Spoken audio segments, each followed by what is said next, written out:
Aston Martin entered the season wanting to fight for the title and basically be where McLaren is right now, or at least such were the comments of Alonso and Lawrence Stroll. Not only is Aston Martin far behind the top three, but is now even in danger of being behind Red Bull's B team. So what went wrong and what now for the Silverstone outfit? Aston began 2024 barely clinging to a position among F1's top four teams, with Fernando Alonso starting within the top six on the grid in 4 of the first 5 rounds. While Alonso typically fell back during races, Aston was still only 12 points behind its engine supplier Mercedes at that point, despite having a second driver who contributed points in just 2 of those events. However, McLaren's introduction of a race-winning upgrade in Miami and Ferrari's improvements to the SF24 left Aston behind. Even Mercedes' slight advancements have given it a cushion over Aston. Aston's upgrade at Imola has not resulted in significant improvements and has not prevented a dramatic decline in performance over the past 3 rounds. Some factors mitigate this decline, such as traffic preventing Alonso from advancing beyond Q1 in Monaco, but the overall picture for Aston remains grim. So much so that on that same Monaco weekend, Yuki Tsunoda suggested that Red Bull can now aim to overtake Aston as F1's 5th fastest team, and that sentiment was echoed by Alonso after his 11th place finish at the Monaco GP. Yeah, I mean, looking at the result, we are not anymore in the top 5 group, but this is a question more for Mike Crack, Aston team principal, Alonso said. It was a tough race, unlucky again. The whole weekend, it seemed like we were in the wrong moment always, said Alonso. It was no different in the race. Started on the hard tyre to go very long, and then with the red flag, we had to fit the medium and go to the end on the medium, which was a little bit unexpected. All in all, difficult weekend. Obviously, you learn a lot from the difficulties, so that's what we try to do, but tough one. It's obviously not ideal. The current form, we seem to go back to the midfield instead of looking at the front runners, but these things can change quickly. We saw with many other examples how quickly things can change. A good upgrade on the car and you can move 5 or 6 positions, so that is what we want to do on the next one, and we work hard on that direction.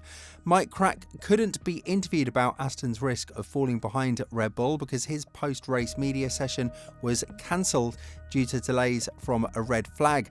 In the team's press release, Crack candidly addressed the poor qualifying performance where Stroll and Alonso finished 14th and 16th.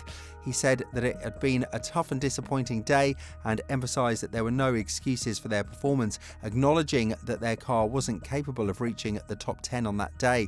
Crack highlighted the small margins in the competition and noted that they were on the losing side of those margins. Looking ahead, he also stressed the need to improve the performance of their car, the AMR24. But that might be a bigger problem than previously expected.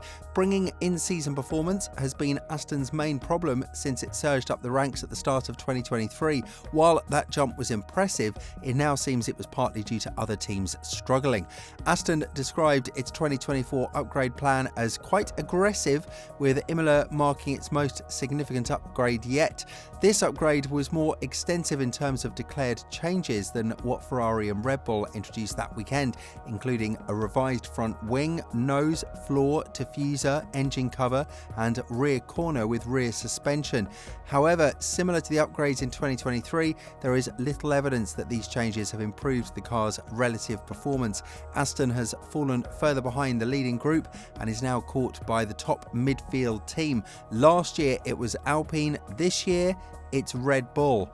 Another unwelcome reoccurring theme is the worsening drivability of the car. Crack labelled the AMR24 difficult to drive after Alonso's crash in final practice at Imola, one of the weakest weekends of the 2-time champions F1 career so far.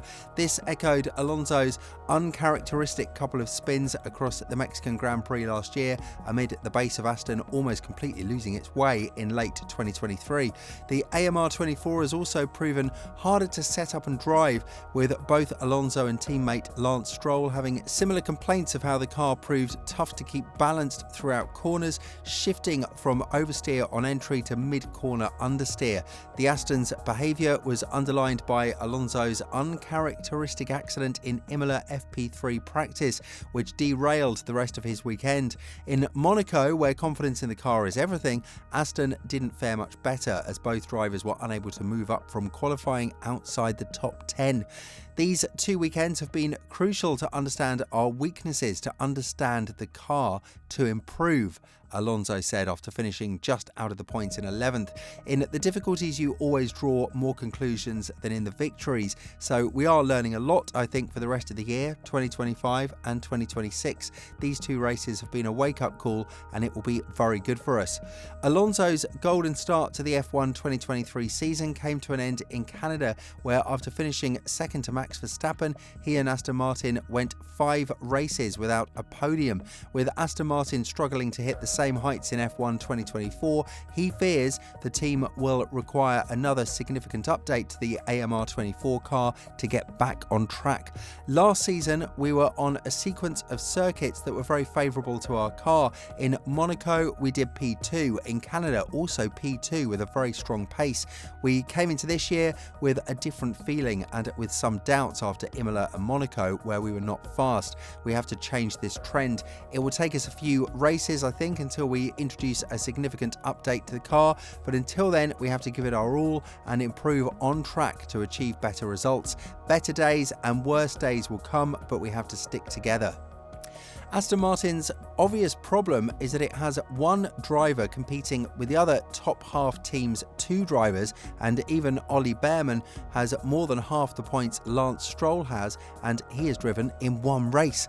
I think what Stroll has done in investing in, securing and building up Aston is impressive. However, the moment he starts firing people for lack of performance or delivery, he does risk becoming a monumental joke. This would negatively impact not only how others perceive him, but could also damage his business deals and relationships. Putting family members in positions of power and comfort is his right, but justifying the firing of others while ignoring the underperformance of his own family members would undermine all the legitimate respect he's earned for his work in getting Aston off the ground. The double standard could also hurt the team's ability to attract top talent in the future.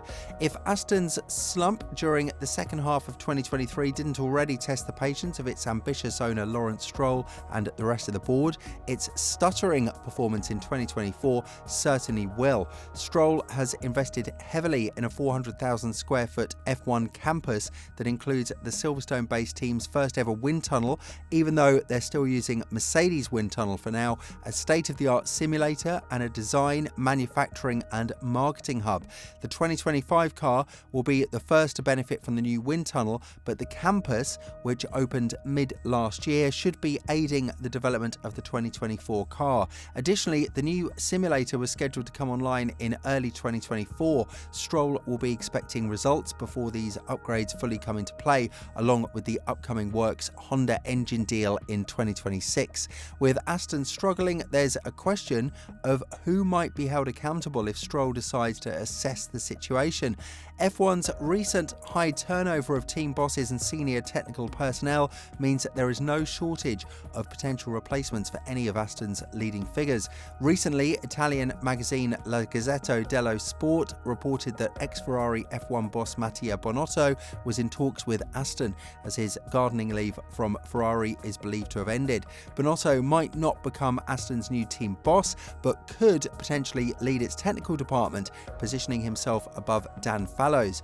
Bonotto has made multiple appearances in F1 paddocks since leaving Ferrari and seems eager for a new project. However, he has several potential options besides Aston.